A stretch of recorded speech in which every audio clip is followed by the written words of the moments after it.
equipment or hire a crew. You can do it yourself with rentals and everything from aerators and power rakes for spring yard work to stump grinders, concrete mixers, tile saws, and more. Check out their inventory in Lincoln, north of Cornhusker Highway on 56th Street, or online at sunbeltrentals.com. At Doane University, we build leaders, and that means your success and achievements come first. Now is the time to get a glimpse into living and learning at Doane University through a personalized in-person or virtual visit.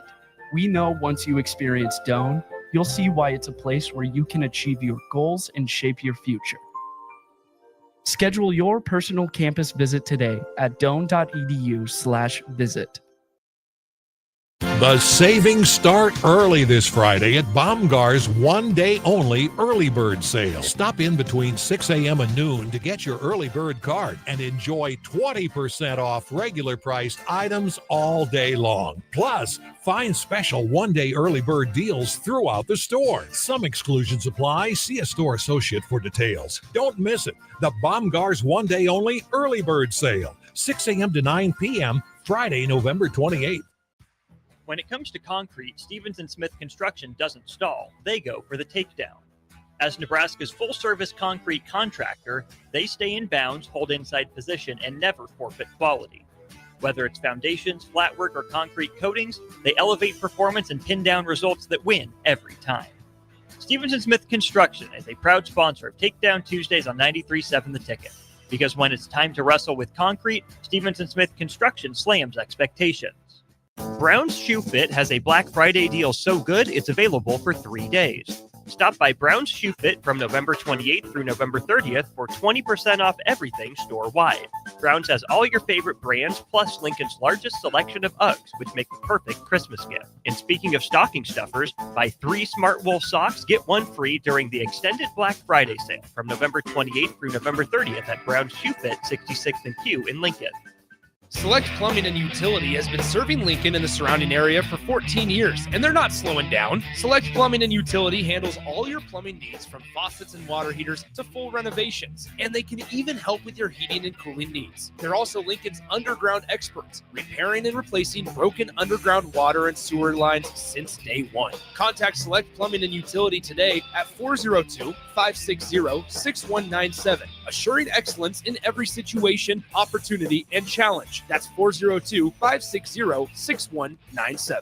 Why are some people more successful? Is it talent and determination, or did they recognize an opportunity?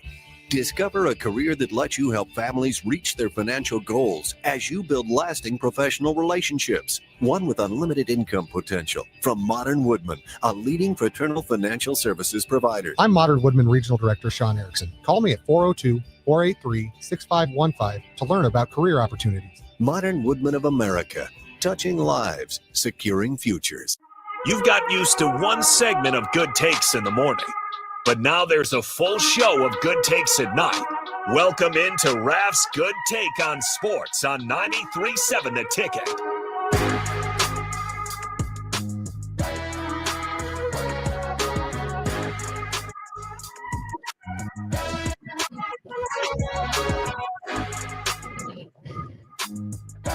Welcome in to Raff's Good Takes. It's been a day that we missed. Well, it's been a while since we've had Raff on Raff's Good Takes. We had some state football coverage. Shout out Millard South, state champions, and for Papillion La Vista South.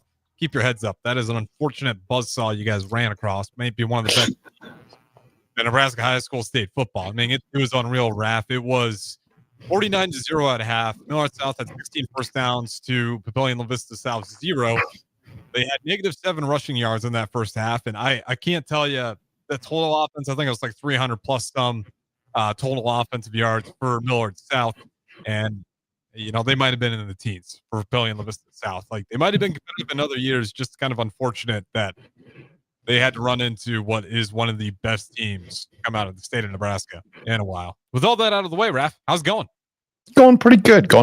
Yeah, that was going to be my lead off for tonight is Millard South, is that team, I mean, now that the season's over, in the books, state champions, are they the greatest team in the history of high school football in the state of Nebraska? They have an argument.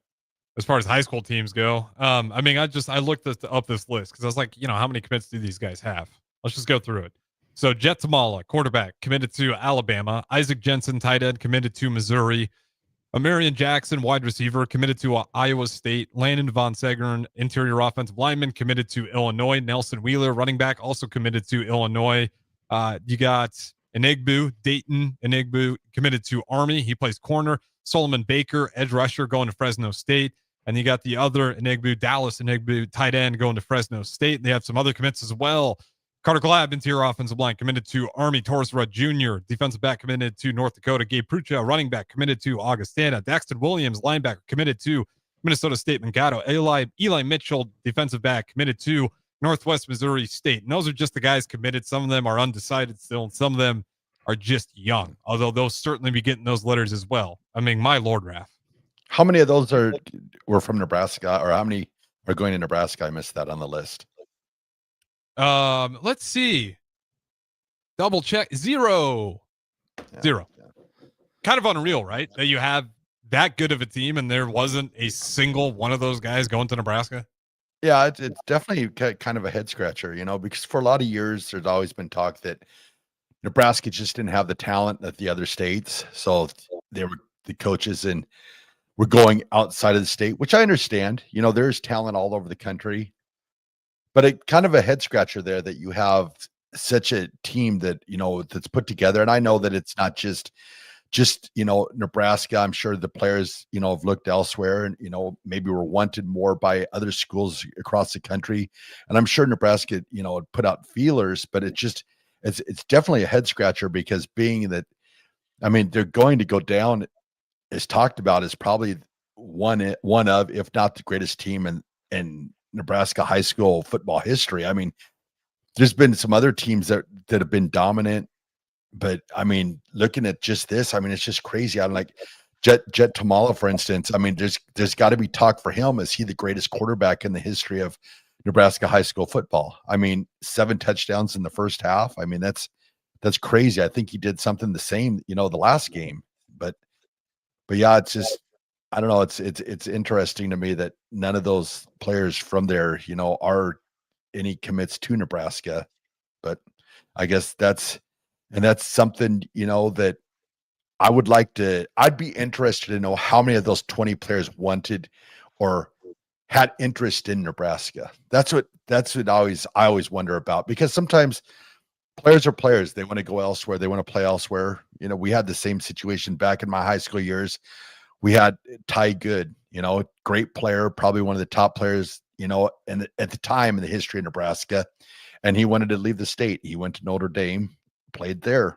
So I would be interested to know out of those 20 players, if there were any that, strongly wanted to come to Nebraska and just did not have the interest, or I'd like to know just, what was told to them, why they weren't being recruited in Nebraska and what it was. I mean, it's just one of those like questions that I always kind of wonder about. But then you're going to see as these years go by, what happens to these players in college. I mean, it could be something that, Nebraska, they didn't fit into Nebraska's system, but it gets, kind of almost tiresome in a way if these players go to other schools and they're successful and you're sort of scratching your head going, we kind of had home court advantage. So it's kind of a catch-22. You want them to be super successful, but then part of you is like, man, that's going to make Nebraska look really bad if they go out and, do really, really good. Then we're like, why wasn't there more interest in them at the time?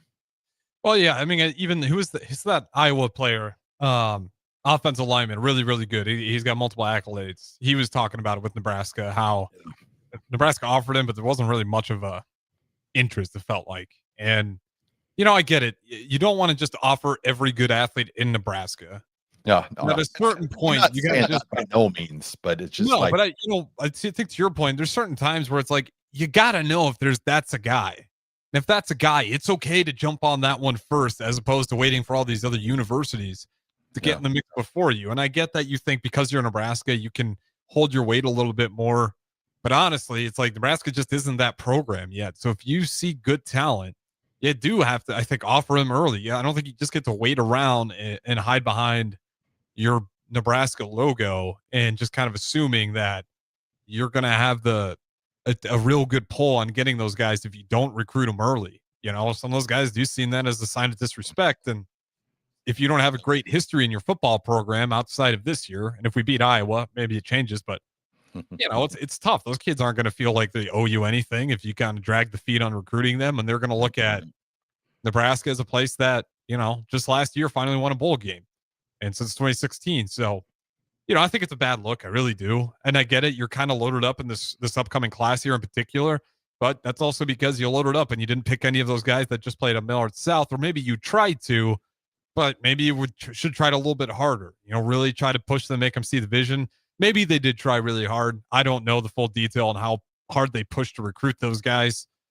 I would hope there was coaches at that game yesterday. I'm almost sure they would have been. Obviously I didn't see any on TV, but just really interesting to kind of see that entire group and you don't see a single guy going to Nebraska. Yeah, no, that's like with me. It's just like it's definitely one of those head scratcher situations because and a lot of those guys too, I know they're Warren Academy guys. And that's another one where I scratch my head a little bit just because, Steve played for Nebraska. So you kind of got, I'd say, a little bit of an inside route there, just that you have that connection to Steve. But it's I don't know. I hope for Nebraska's sake, I hope that the recruits they got, I hope they come in, they play good. I hope Nebraska improves and everything, works out. But man, there's sometimes I look at it and I'm just like, man, they're kind of opening up Pandora's box a little bit, because if you look back here in a year or 2, 3 years and be like, no, why didn't we recruit so-and-so? Or why, what kept them from them being recruited? So just, I don't know. I'm hoping. And then I guess I'm maybe a little negative right now, just because after that game I watched Saturday night, I'm scratching my head about that. I'm just like, what's going on, so. Well, what do you think happened Saturday night? I haven't talked to you about it. Obviously Nebraska loses, 37-10? I think was the final score in that one to Penn State on the road, Happy Valley. What are your thoughts? I'm not sure. Like I've heard a lot of people talking about, well, the talent deficiency. Well, Penn State was 4-6 going into that game. So where was the talent deficiency to the six games they've lost? They weren't actually, yes, they got beat by Oregon, but they got beat by some teams that, probably have less talent than we have. So it's like, don't Western. They so, with Drew Aller. So you can't pull out the talent deficiency part. So a lot of it, I just feel like I hate to say it. I don't want to say it, but it's just like, I wonder where Nebraska's going, from just like, what does Nebraska want to do? What is their identity? Like, I still don't know. Like, offensively, I don't know what Nebraska's identity is. We're going to be, ending, Coach Rule's 3rd year, and I'm still kind of at a loss of what our offensive identity is. And that's one of those things. They've got to lock into something. Like, what is it going to be? I guess that gets frustrating to me, because it seems like we're just always kind of scratching our head going, what is the identity? Are we a power football team? Or a passing team? What are we? It just feels like we're just so sluggish that we're not quite sure what we are. I thought against UCLA we're starting to see something of what we could be, but then it just looked like it was just all, other than that first possession. But then we get down to the end zone and it's like, okay, we're we kind of go gimmicky. It's like I wasn't sure why they put, Harburg in the game at quarterback. I was like, I understood it when we had Dillon, because Harburg's a little bit faster than Dillon, but you can't tell me that Heinrich's, football speed quicker than TJ is. So that had me at a loss. Yeah. And it's your point. They're better talent on paper, but it doesn't give you the excuse to kind of lay down and get your, heads pounded. It's a surprising letdown. And, one of the players after the game had the quote of, they kind of asked him about the energy and all that, and you get the answer of, I don't know. I thought we were ready. And like, we're late in the season. Like, I don't know, just doesn't sit well. And to your point, what are we? You look at Dana Holgerson, and if you fire Dana Holgerson, is our offense going to get better? Probably not. There's something bigger here that we just can't put our finger on. Because if Dana Holgerson isn't the right guy, it's what are we doing here? Well, my thing with Dana Holgerson is we've never really seen his offense. Like, he came in, and if it was by his choice or what they talked about, easier for the players, but he came in and he said that he took the offense that was already there, and then he added a few of his concepts. But actually, Dana Holgerson, we've never seen Dana Holgerson's offense. We've seen a makeshift with some of his concepts. So I hold nothing against Dana Holgerson, just for the fact that we've never seen his true offense. So I would like to see, like, I was talking to AD earlier today, and they had Vance Joseph, the defense coordinator, on pregame before the Colorado Buffaloes game with Alfred Williams, my bad. And Vance Joseph came on and said they talked about when they got beat 70-20 by the Dolphins. And everybody was like, fire Vance Joseph, fire Vance Joseph, fire Vance Joseph. Well, Vance Joseph went into Sean Payton and said, Sean, you got me doing things that I'm not, this isn't me. Like, we're trying to, you're wanting me to do this, but this is the way I coach defense. And he said, Sean, let me do things my way, the way I do it. And I promise you won't have any 70-20 games ever again. And it's almost kind of like one of those things where I kind of want Coach Holgerson to go into Coach Rule's office and say, okay, we've tried to adapt it. Now let's do it my way, or we've got to set on what we're going to be, because even down here in Alabama, I talk to people all the time. They're like, what is Nebraska's identity?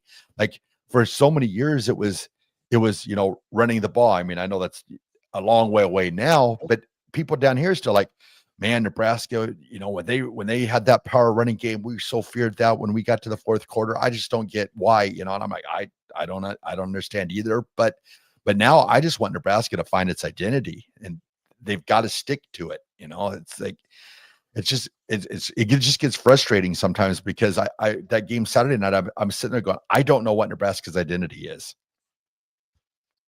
Yeah, and I think that's why people are probably most upset. You left that game with like so many more questions than you wanted. You wanted to finally move on, like, boom, there's the game. Look at Nebraska taking a big step, regardless of what Penn State's record was. There is truth to saying, I think that team was in its feelings for a while, especially after that Northwestern game, and then you lose Drew Aller. I think they were reeling. I think they were ready for the plucking, for anybody to kind of go in there that had somewhat of a competent football team to steal some wins, and that's what happened. And then they got to a point where they really did fall in love with their interim head coach, and you saw that versus Michigan State, and they kind of start believing again. So I do think we got a different version of Penn State that was kind of back to having its swagger, but it doesn't excuse you not having any swagger and you not having any identity. Like, yeah. Well, you credit Penn State for finding their groove, but again, you're sitting here with Nebraska. You had an opportunity versus Michigan and they had an interim head coach. You had an opportunity out of these bye weeks. And it's just, when we have certain cards stack up in our favor, we somehow leave these games with more questions. When it's these big momentum games, we just can't ever fall on the right side. Well, is I look at it also is what we were told, and what we've seen. Like now I'm hearing a lot of people like, we just need to get out the pocketbook, and we need to get, pay more better players and get them in here. But remember, at the beginning of the year, at the Big 10 Media Day, the talk was like Dylan Raiola got up and like, basically national championship or bust. And Coach Rule's like, he didn't say national championship, but he said we have the potential to be a playoff team, so it's like, so they felt the talent was there at the beginning of the year. I believe the talent's still down there. Now it just comes a point, it's got to be that 1-2, I guess, because I watched Nebraska play. I don't think we're that talent deficient. That was 3 years ago. That was 2 years, 2 years ago. But I just don't think the talent gap is as great as what people think. It's not. But then that just kind of goes to coaching. And, that's an uncomfortable conversation because with John Butler, it's year one, at that position, but he is dealing with a younger defensive line. No. But, you shouldn't be getting the ball ran the way you do. We're sticking with that 3-3-5, and now we're getting to the point because we're getting gashed so bad in the run game. People want to switch back to the old school format and get out of the 3-3-5.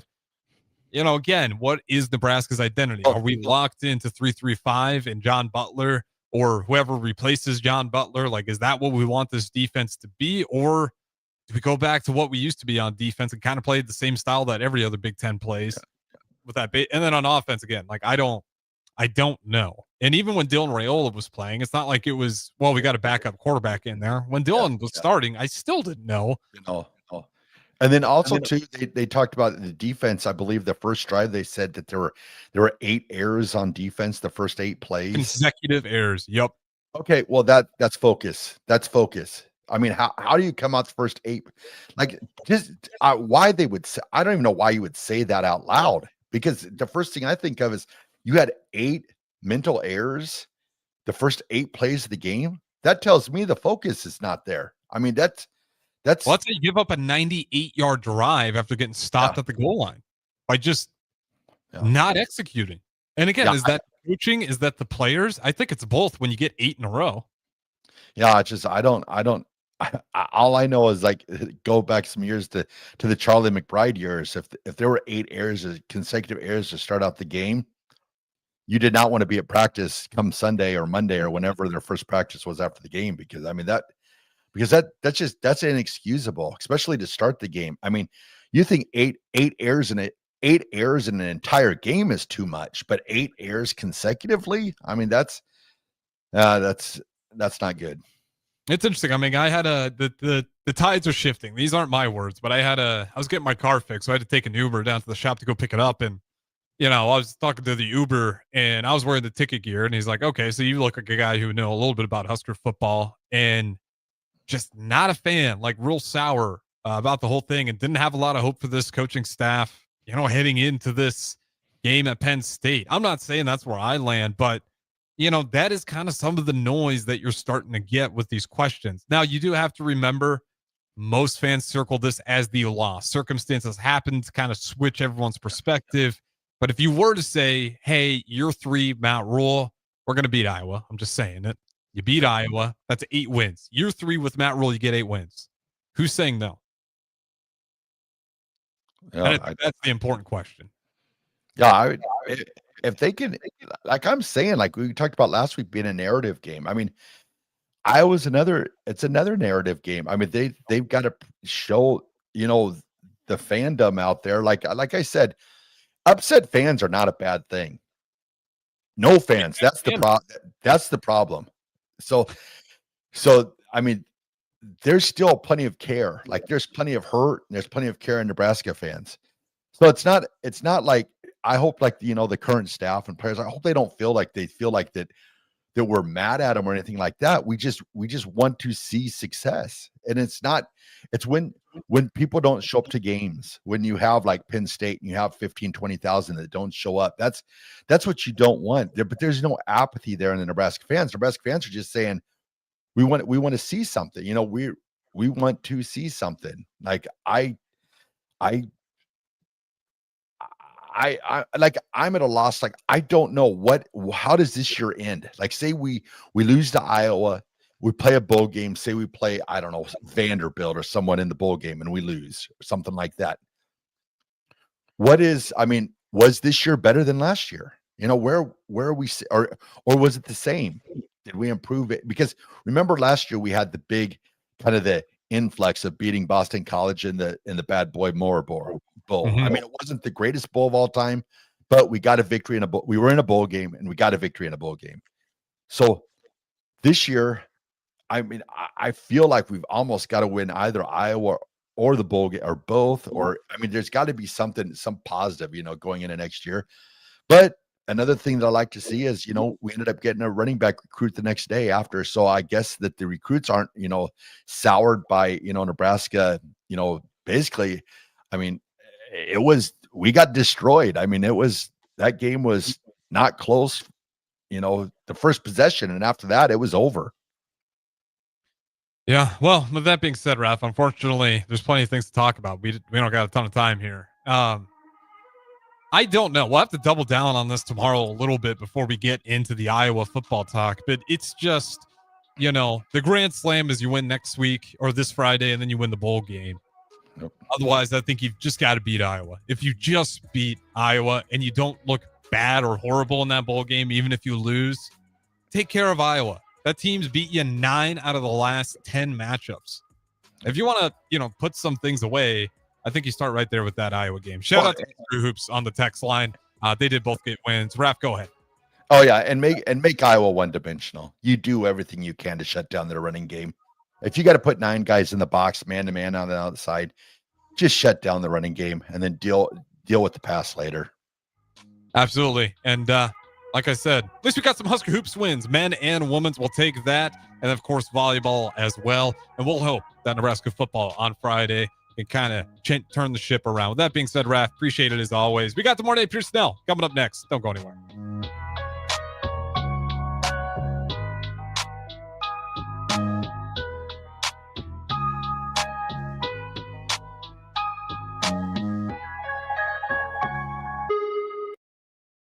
Alexa, play 93.7 The Ticket. Okay, playing 93.